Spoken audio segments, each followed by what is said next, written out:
Kita beruntung, kita bertuah. Kenapa? Karena kita mempunyai kekasih Allah Subhanahu wa ta'ala, yaitu Nabi Muhammad, yang selalu memperhatikan kita, yang selalu mengingat kita, yang selalu berjuang demi kita. Nabi Muhammad SAW meninggalkan makan untuk siapa? Untuk engkau. Nabi Muhammad SAW meninggalkan minum untuk siapa? Untuk engkau. Nabi Muhammad meninggalkan tidur di tempat yang nikmat, yang seronok untuk siapa? Untuk engkau. Nabi Muhammad keluar berjihad di mana-mana, setiap harinya berjihad.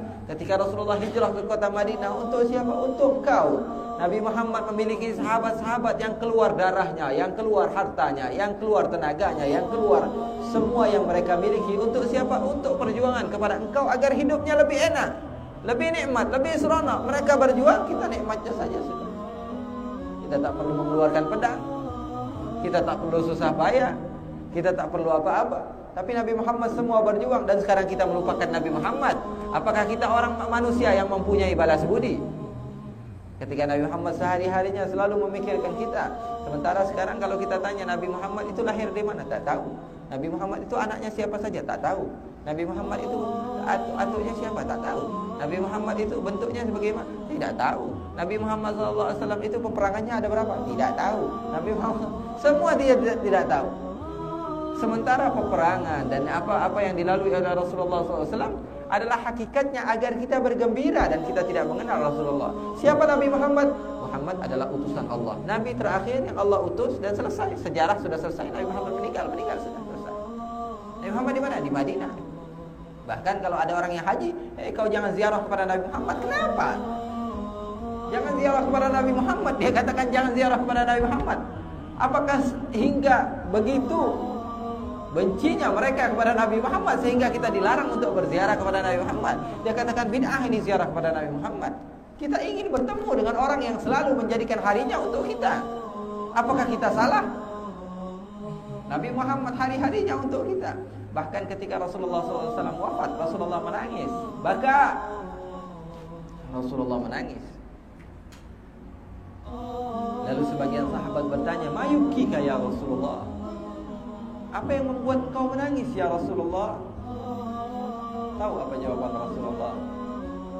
Rasulullah mengatakan, "Wadidtu law ra'aitu ikhwani." Aku berharap sekarang aku boleh berjumpa dengan saudara-saudaraku. Mereka-mereka yang aku berjuang untuk mereka. Mereka beriman kepadaku tapi tak berjumpa denganku. Aku rindu kepada mereka, dan sekarang kita tidak merindukan Rasulullah. Di mana hati manusia kita? Apakah kita lebih hina daripada hewan, sehingga kita tidak tahu terima kasih kepada orang yang selalu berjasa kepada kita? Untuk mengenalnya saja, untuk mengenalkannya saja kepada anak-anak kita, apakah kita lupa? Untuk memperjuangkan apa yang diperjuangkan Rasulullah saja, apakah kita tidak mau berjuang? Kita sholat, ibadah, iya itu bagus. Akan tapi mengingat jasa Rasulullah itu pun penting. Karena man lam yashkurin nas lam yashkurillah. Siapa yang tidak berterima kasih kepada manusia yang sudah baik kepada dia, berarti dia tidak berterima kasih kepada Allah. Semoga Allah Subhanahu wa ta'ala menjadikan kita termasuk orang yang tahu diri, sehingga kita boleh memuji Rasulullah, berterima kasih kepada Rasulullah akan jasa Rasulullah SAW. Bid'ah, terserah kalian mau mengatakan ini bid'ah. Saya mau terima kasih kepada orang yang banyak jasa kepada saya. Apakah sekarang kalau ada yang datang kepada saya, memberikan saya ringgit Malaysia, atau dia membantu saya dengan meminjamkan kereta saya ketika di Melaka, membantu aktivitas saya mengatakan kepada dia, terima kasih Tuhan. Hei bid'ah, jangan kau ucapkan terima kasih. Kau adalah orang yang baik. Hei bid'ah, jangan kau katakan saya orang baik. Apakah itu boleh terjadi? Tidak, ma'asyiral hadirin.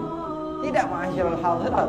Ketika ada orang yang berbuat baik, urusan duniawi saja kita harus memujinya, berterima kasih. Itu adalah tanda bahwa sungguhnya kita manusia. Apalagi Rasulullah sallallahu alaihi wasallam yang penuh jasa dalam urusan duniawi dan dalam urusan ukhrawi. Illallah la ilaha illallah.